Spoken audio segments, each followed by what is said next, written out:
sa pagpapatuloy ng kanilang pagbabahagi. Sunod na nagbahagi si Charlie.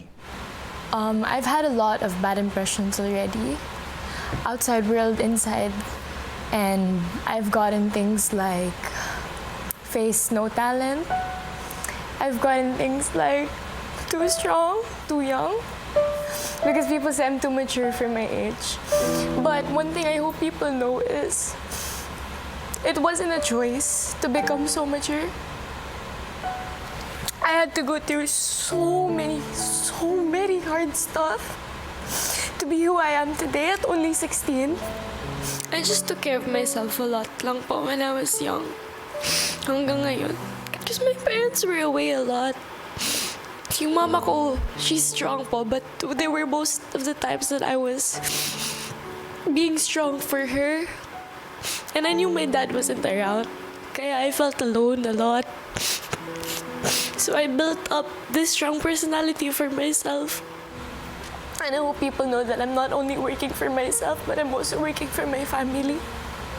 And I didn't only fight hard in showbiz, but I also fought hard sa personal life ko for myself and my family. When I saw my family struggling, I didn't appreciate seeing them sad during the pandemic. Kaya I really decided that I wanted to work and help my family. When I was working, it was so much better. Yun yung nagawa ko para sa kuya ko din. Parang I know na pag may work ako, he can finish school. And hopefully, I get to finish also. So that makes me who I am today.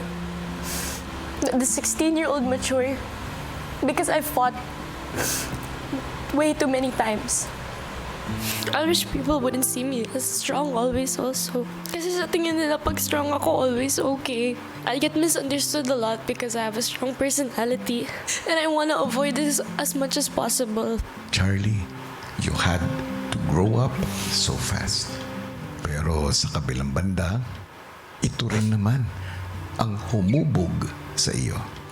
Ito rin ang nagpatatag sa iyo.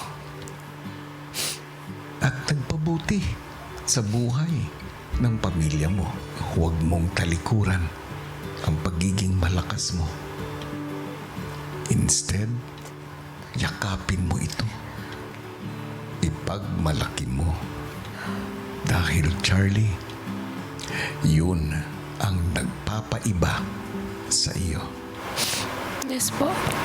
And I'm a fighter for a reason. And that I love hard too. That's all. Thanks, guys.